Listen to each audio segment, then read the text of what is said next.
I'm Kate Hahn with TV Insider, and we're speaking with the cast of The White Lotus Season 2.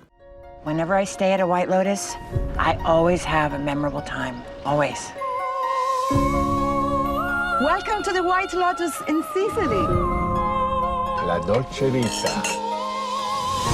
You guys are here to learn about your Sicilian roots. Sounds like a fun boys' trip. Wasn't supposed to be a boys' trip. We're on a family vacation right now, and it's just the three of us, because all the women in our family hate you. Please, can we just drop it? Megan Faye and Theo James, you play the seemingly perfect couple in The White Lotus, but they are really different than they seem, aren't they? What can you tell us about your characters? They begin in a way that, yes, you think they're a couple that has everything. You know, they have a beautiful family, they have money, they are adoring to one another. But then quickly as the season evolves, you realize that there's more to it than that. And they're very complex. There's a lot of dangerous toxicity there. And they, on one hand, they deeply love each other, but they're also playing games with each other at all points in their marriage, really, and they kind of get off on those games with each other and with others around them. With others around them, right, and they are traveling with this other couple. Mm-hmm. So, and there's a lot of couple talk, there's a lot of debriefing when people go back to their hotel rooms, like, well, what did you think of what they did? What did you think of what they did? So Megan, your character, what's her take on this other couple that they're traveling with? I mean, I think the dynamic, the dynamic is pretty apparent, I think, to all four of them. I'm not sure that I could be convinced that any one of the four of them isn't aware of, sort of the vibe on some level. Especially because Harper's sort of not shy, really, about, kind of how she feels, I think, at first. And then she really sort of makes an effort, and then they immediately notice how sort of strange it is that she's sort of behaving differently. Mm-hmm. In that moment where she comes out and she's like, hi, did you guys see the sky this morning? And Daphne and Cameron are like, what?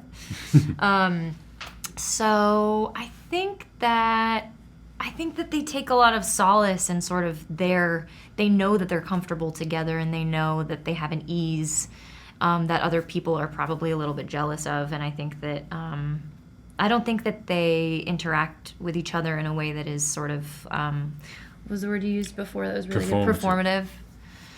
I think it's authentic, but I think they probably know that they're like the cute, kissy couple, especially in opposition of the other couple that's just so isn't that.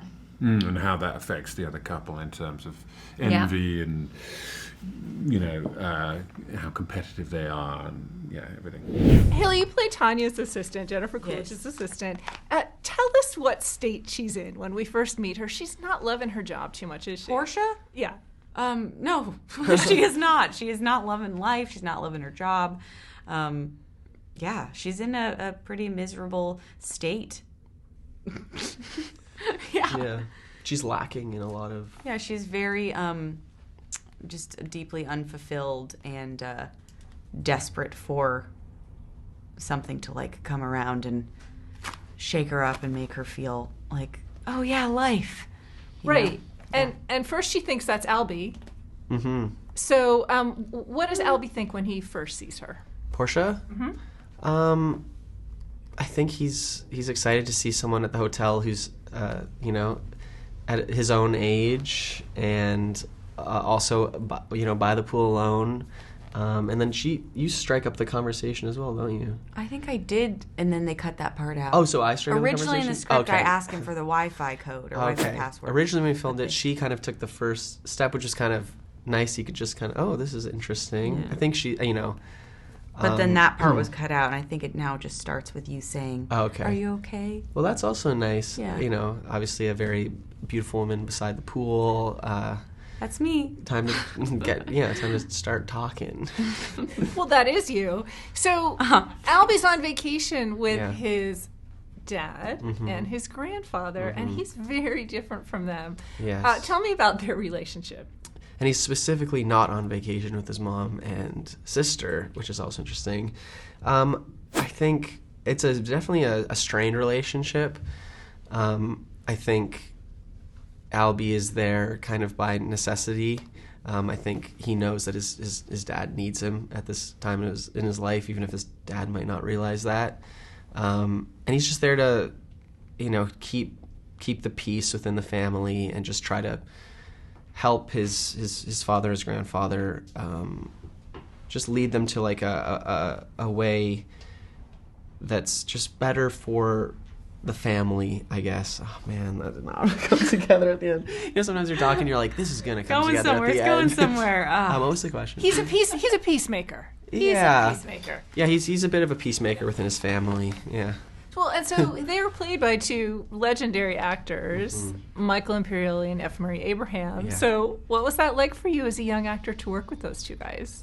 Yeah, I loved just kind of being a fly on the wall at times during we would organize our own rehearsals because some shows have table reads. We didn't do that, but Michael, Murray, and I just we would read through every episode together almost every weekend. You came to one as well, or two.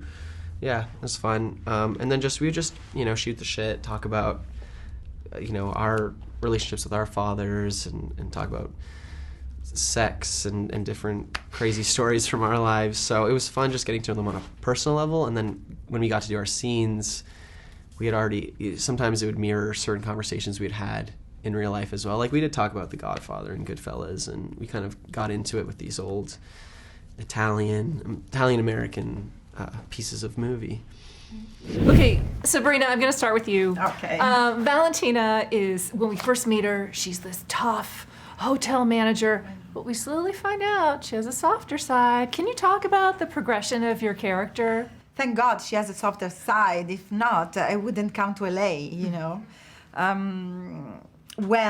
In fact, at the beginning, I was a bit embarrassed to play that part of the character that was so repulsive, but Mike asked me to go in that direction in an extreme way. He said, the more bitchy you are, the more it's going to work. And then when I finally arrived to the other part of the character, I could totally feel that he was so right, and I enjoyed so much to go in that direction. And I felt that I was playing like a cactus that is so respingent, and he's trying. Valentina, to me, she was just trying to defend herself from herself, like she doesn't know herself. And she will get to know herself through this journey, meeting other people, but it's like she's a little kid inside somehow, and yes, I love her. Yeah, no, we love her too. I hope so! So, Simone, Lucia is this fearless, sexy girl who comes up with this great side hustle. How fun was that to play? The clothes you get to wear, how fun was that? I felt the freedom that she has in the first part of the series, because in the show, because she has also a progression into her deep side.